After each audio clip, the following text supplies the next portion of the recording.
Hi guys, welcome back to A to Z news. ఈరోజు ఈ వీడియోలో రేషన్ గురించి ఒక అప్డేట్ని అయితే చెప్పబోతున్నాను. సో దాని గురించి మీరు పూర్తిగా తెలుసుకోవాలి అంటే ఈ వీడియోని ఎండింగ్ వరకు చూడండి. ఈ వీడియో కనుక మీకు నచ్చినట్టయితే లైక్ చేయండి అండ్ మీకు తెలిసిన వాళ్ళకు కూడా ఈ వీడియోని షేర్ చేయండి. సో దట్ వాళ్ళు కూడా క్లియర్గా తెలుసుకుంటారు. అండ్ ఇలాంటి మరిన్ని అప్డేట్స్ కోసం వెంటనే మన ఛానల్ని సబ్స్క్రైబ్ చేసుకోండి.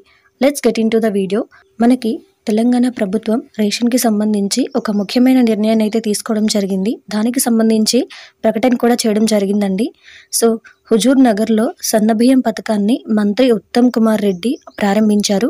ఈ సందర్భంగా ఆయన మీడియాతో మాట్లాడుతూ ఉగాది రోజున పేదల జీవితాల్లో విప్లవాత్మక మార్పు రానుందని చెప్పుకొచ్చారు. రాష్ట్రంలో 85% జనాభాకు సన్నబియ్యం అందనుందని తెలిపారు.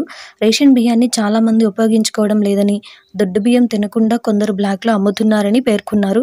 బియ్యంతో పాటు త్వరలోనే పప్పు, ఉప్పు వంటి వస్తువులు కూడా త్వరలోనే ఇస్తామని హామీ ఇచ్చారు. అండ్ దాంతోపాటు రాష్ట్ర వ్యాప్తంగా ఎక్కడైనా రేషన్ తీసుకునేలా ఏర్పాటు చేస్తామని కూడా తెలిపారు. సో మీరున్న ప్లేస్ దగ్గర నుంచే కాదండి, మీరు ఎక్కడున్నా కూడా మీ నేటివ్ ప్లేస్ దగ్గర నుంచే కాకుండా ఎక్కడున్నా కూడా అక్కడి నుంచే మీరు ఉన్న దగ్గర నుంచి రేషన్ అయితే తీసుకోవచ్చు. కొత్త రేషన్ కార్డులకు సంబంధించి కూడా ఎంతమందికి కావాలన్నా వారి అర్హతను బట్టి ఇస్తామని కూడా తెలిపారు. అండ్ కార్డు లేకున్నా కూడా లబ్ధిదారుల జాబితాలో గనక పేరు ఉంటే బియ్యం ఇస్తామని అన్నారు. రేషన్ బియ్యంపై కేంద్ర రాష్ట్రాలు కలిసి 10,665 కోట్లు ఖర్చు చేస్తున్నట్లు వెల్లడించారు. సో ఇప్పటి నుంచి మీరు ఎక్కడున్నా కూడా మీ నేటివ్ ప్లేస్కి వెళ్ళి రేషన్ తెచ్చుకునే అవసరం లేదండి. కాబట్టి మీరున్న దగ్గర నుంచి మీరు రేషన్ తీసుకోవచ్చు, అదైతే గమనించండి.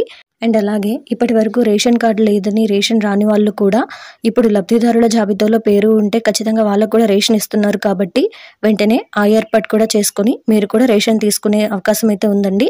సో అది కూడా మీరు వినియోగించుకోండి. ఇదండి ఈరోజు ఈ వీడియో అయితే. అండ్ ఈ వీడియో కనుక మీకు నచ్చినట్టయితే లైక్ చేయండి. ఇలాంటి మరిన్ని వీడియోస్ కోసం మన ఛానల్ అయితే వెంటనే సబ్స్క్రైబ్ చేసుకోండి.